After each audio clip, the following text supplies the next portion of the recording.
Hello everyone and welcome back to my final morning report analysis video on Thursday 25th of April with me, Richard Perry, market analyst at Hantec. Let's have a look at gold, which has just formed a basis of support in the last couple of sessions. The breakdown below 1276 I still think is an outlook changer. It has held on to the long-term support or positive technical indicators of the rising 144-day moving average and this 8-month uptrend. But I think that what you'd be looking out for is using rallies as a chance to sell, really. Consistently in the last couple of months, we've seen technical rallies sold into. Last about a week or so, maybe a couple of weeks between February and March. But generally speaking, we see them rolling over at lower levels on momentum indicators. And I think that it's likely to be that any rally would dissipate fairly quickly. 1276 to 1280 is still a basis of resistance, actually. That's not yet been breached.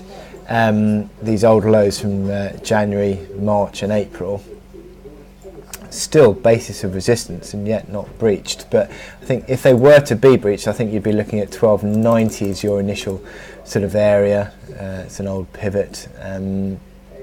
And then you're looking at where the downtrend comes in, a 13 big figure today, and that is a long-term pivot of resistance. So I think that if you were to see a technical rally, I don't think it's something that you'd be backing to suggest that we're going to be soaring back through these resistance levels and taking out the highs again. I think it would be just an unwinding technical rally that's likely to dissipate fairly quickly, and as the dollar strength resumes and the gold price then starts to fall over again, I think that the weakness has not yet played out in its entirety, and subsequently I think a retest of 1266, which was this week's low, is likely to be seen in due course, and then likely back towards further levels to the downside as well. So I wish you good luck in your trading today, and I will speak to you again tomorrow.